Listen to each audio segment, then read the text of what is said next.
There's an overload of brand new mobile games coming out every month, and we sift through them. I'm Falcon, and today on gameranx, here's the 10 best new iOS and Android games of January 2017. Just a quick note, like every month we'll be doing a free list and also a paid list. This is the paid list, the free one will come in a few days. Number 10 is Super Gridland. If you can imagine what happens when you combine a match 3 game as well as a survival RPG, then you have Super Gridland. The way you progress and move and create is by matching 3 on a grid, which you probably don't need a whole lot of explanation for, but each match pushes time forward a little bit, and given there's a day-night cycle, you have to be careful. Battle is also done in match 3, you just have to match the right pieces like a sword or a shield, and really you'd be surprised how interesting and detailed this game is. If you like match 3 puzzles, but don't just want a generic match 3 puzzler, you want some depth, this is where to go.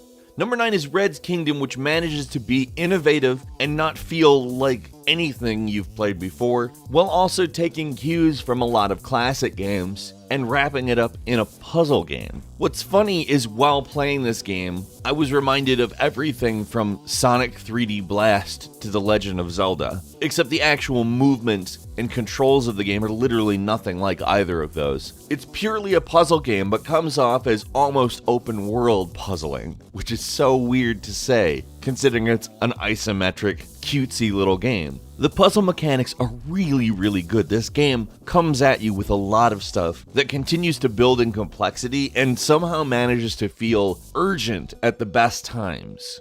Number 8, A Normal Lost Phone, which is a very interesting game. So, the thing comes together in a manner that sort of plays as an alternate reality game and an interactive novel combined into one thing, and I think that that's such a good idea. The setup is you found a lost phone and you're trying to figure out who it is by going through the text messages, which is an interesting thing to do. It turns out the person went missing, and because you have access to all of her text messages and don't know who she is, you can't really turn it over to anybody and have them definitely figure it out. And you're certainly a better digital detective than your local authorities, so it only makes sense. It's immersive, and it really takes the idea of a quote-unquote role-playing game to an interesting conclusion.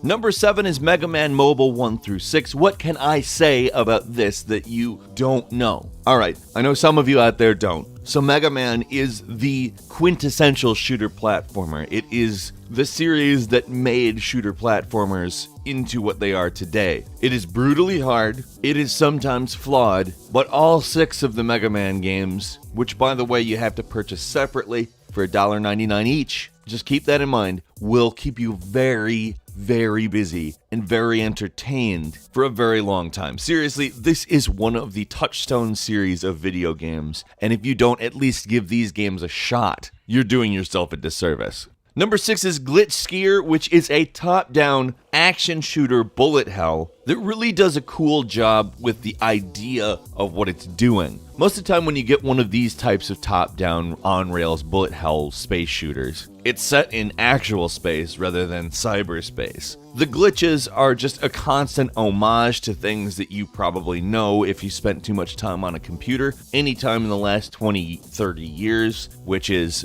basically my life. It's kind of like if you can imagine Downwell being a bullet hell space shooter. Obviously the gameplay isn't that similar, but a lot of the concepts are, and you can even earn new palettes in the same way. I could see myself playing this a lot. Number 5 is retro platformer Collector Die, which in some ways plays a lot like Super Meat Boy, but with a collection element. The levels will remind you very much of that type of level, and the game can be brutally unforgiving. It's set in sort of a grim science fiction type environment of a lab where you've, for some reason, volunteered to collect coins or be killed. It does take a little bit of getting used to. The controls aren't strictly buttons on screen, but it's a really well constructed platform game that will frustrate the hell out of you, but you will be so satisfied by it. Number 4 is Sonny, which is a turn-based sci-fi which has been played by many people as a flash RPG for, I think, about a decade now. You actually play a zombie, albeit a conscious one, and the game revolves more around combat than it does exploration or anything like that in a traditional turn-based style RPG like this. It feels a little more like a social RPG from nowadays but single player and with a story. It's one of those games where you won't be shocked at how to play it. I mean, it's a traditional turn-based RPG, and that's all I need to say for you to know exactly how to play it, but will gradually become more shocked by the amount of depth that it has.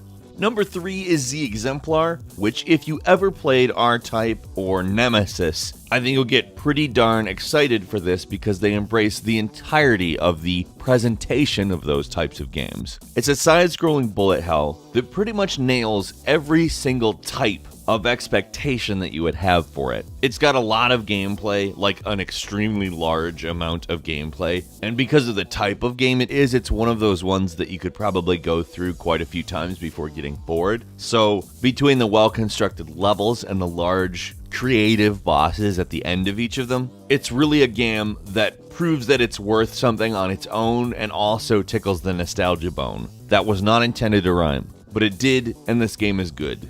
Number 2 is Five Nights at Freddy's sister location, which if you know how Five Nights at Freddy's plays, you'll know basically what you're getting into here. Although, the setup and execution are just a little bit different. Scott Cawthon pulled back a little bit on the survival element of the game, giving it more of a different room-based mechanic. And I'm not saying that it's better or worse than any of the other Five Nights at Freddy's games, but it is definitely different in some ways. But in others, it's exactly the same. It's this type of puzzles that you're used to, but there's enough variety and new insight into the lore of the world that I think it's definitely a worthwhile game to play, especially for fans of the series.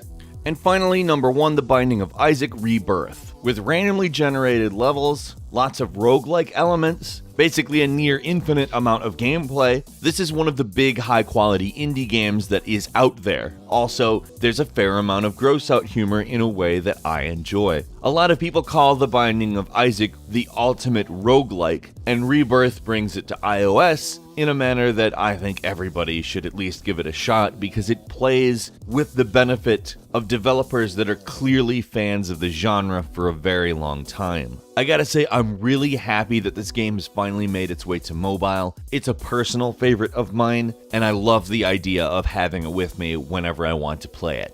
What was your favorite iOS or Android game this month? Let us know in the comments. If you enjoyed this video, please click like, and if you're not subscribed, now's a great time to do so. We upload brand new videos every day of the week, and thank you a whole lot for watching them. I'm Falcon. You can follow me on Twitter @FalconTheHero, and we'll see you next time right here on gameranx.